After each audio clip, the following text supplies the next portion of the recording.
दोस्तों आदाब। आजकल हिंदुस्तान की सियासत में कंगना रनौत, मशहूर अदाकारा, गोदी मीडिया दिन भर कंगना रनौत रटते रटते मुंह नहीं थक रहा। ऐसा क्यों? इसलिए कि गोदी मीडिया को मालूम हो गया कि अब रिया चक्रवर्ती बहुत ज़्यादा नहीं चलने वाली है, तो कंगना रनौत को ले अब ये चलेंगी, ताकि जो ये महामारी है कोरोना से आदमी जो परेशान है, बेहाल है, बेरोजगार सड़कों पर हैं, दिया बाती लेके कवरेज नहीं मिल रहा है, मीडिया उनको कवर नहीं कर रही है, इससे ध्यान हटाना है तो कंगना रनौत को ले आइए, शिवसेना को ले आइए। और इसमें सफल हो रहा है, इसलिए कि गोदी मीडिया तो सारा हया और शर्म ताक पे रख दिया ना भाई। उसको फर्क नहीं पड़ता क्या दिखाना है क्या नहीं। अभी अब चलते रहेंगे, हफ्तों चलेंगे। बीजेपी कंगना के कंधे पर बंदूक चला रही है, देख रही है कि हिंदुस्तान का माहौल क्या है। भारत की बेटी से जोड़ा जा रहा है कि भारत की बेटी खतरे में है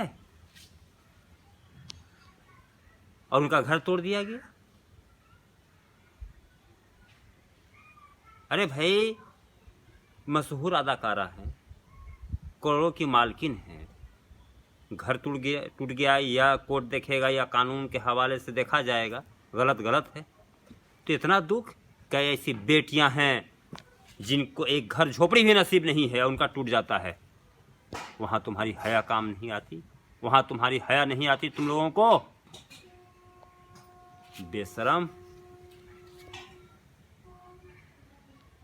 हजारों बेटियां यहां हिंदुस्तान में रोज दरिंदों के भेंट चढ़ जा रही हैं।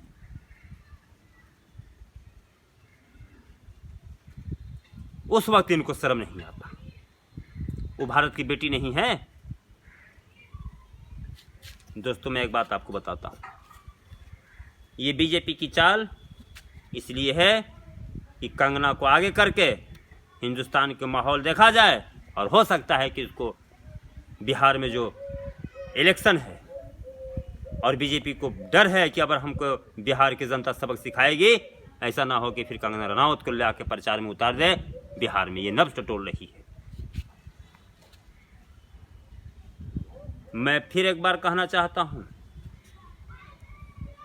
बिहार के बासिंदों से और नागरिक से, ये वक्त है दोस्तों, बहुत करीब है, आ गया है वक्त। आप जब दिल्ली से हवाई चप्पल पहन के जब पैदल चले हैं, उस दिन को याद रखिए, और यही वक्त है, अपने अंदाज में जवाब दे दीजिए। ये तरह तरह के लालच देंगे, रोजगार का, पढ़ाई का, लिखाई का, खिचड़ी का, पैसा का, शौचालय का, सबको ताक पे रखिए और इलेक्शन में अपना फैसला सुनाइए। आप कमाएंगे तो कैश साइकिल खरीद लेंगे दोस्तों। अपने बच्चों को खिचड़ी के साथ पनीर और रसगुल्ला भी खिला सकते हैं, रोजगार रहेगा तो। वो पीढ़ा को समझिए जो आपने दिल्ली से महामारी में चल दिया पैदल, उस ताज़ा रखिए उस पीढ़ा को, और इनको बता दीजिए बेरोजगार सड़कों पर है जी, वो इनको नजर नहीं आता, कोई सुनने वाला नहीं। थाली बजवाए, दिया जलवाए, अब जो दिया जल रहा है, थाली बज रही, नजर नहीं आ रहा है क्या सरकार को?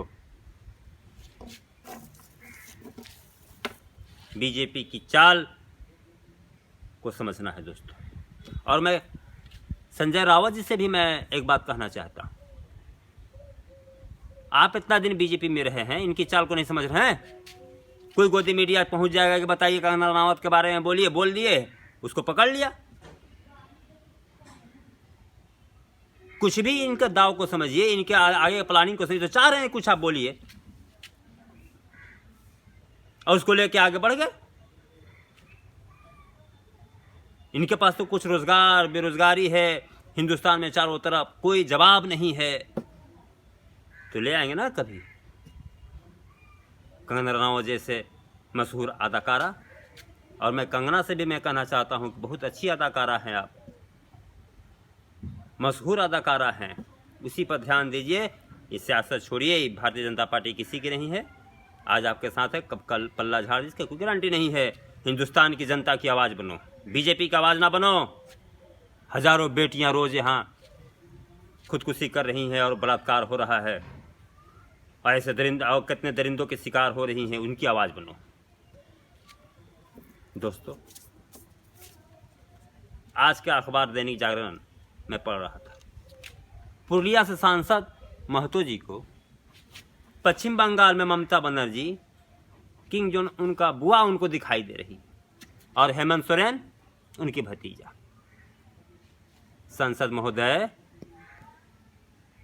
अगर ये तानाशाह हैं और उत्तर कोरिया से आप तुलना कर रहे हैं, तो पुरुलिया में बैठे बड़े बड़े बयान कैसे दे रहे हैं? और जो आप कहते हैं आप लोग कि 150 भारतीय जनता पार्टी के कार्यकर्ता और नेता वेस्ट बंगाल में हलाक हो गए, इसके जिम्मेवार आप लोग हैं, इसके जिम्मेवार आप लोग हैं। बड़े नेता तो बैठे हैं आप लोग इसी रूम में, कार्यकर्ता को भिड़ा दे रहे हैं सिर्फ बंगाल की सत्ता हथियाने के लिए, उल्टा सीधा करके, और दोष देते हैं ममता को, दीदी को, और साथ उत्तर कोरिया आपको दिखाई दे रहा है, तानाशाह दिखाई दे रही हैं। जरा योगी जी के बारे में भी जरा बता दीजिए, मोदी जी के बारे में, अमित शाह जी के बारे में भी जरा खुलासा कीजिए ना। वो लोग कौन से रिश्ते का नाम देंगे उनको? हिंदुस्तान की गरीब जनता बेहाल है, थाली बजा बजा के, उस पर ध्यान दीजिए। और जहाँ जहाँ बीजेपी की सरकार नहीं है, कोई कानून व्यवस्था ही नहीं है, आपको दिख रहा है? सांसद महोदय, उत्तर प्रदेश गए हैं कभी? नहीं तो चलिए हम आपको लेके घूमते हैं, उत्तर प्रदेश में समझ में आ जाएगा कहाँ कानून व्यवस्था है या कहाँ नहीं है। बात करते हैं, गुमराह करते हैं लोग जनता को। दोस्तों, ये वक्त है समझने का। हिंदुस्तान के बहुत बड़ा तबका नौजवान आज बहुत परेशान है, और उससे ध्यान भटकाने के लिए और बिहार के इलेक्शन को फतह करने के लिए भारतीय जनता पार्टी की ये चाल है, इसको समझना है। और इसका मोहरा बन रही है कंगना रनावत। आप लोग के माध्यम से शेयर कीजिए और कंगना तक पहुंचाइए। हिंदुस्तान की जनता की आवाज़ बनो, बीजेपी की आवाज़ ना बनो। जय हिंद, जय भारत।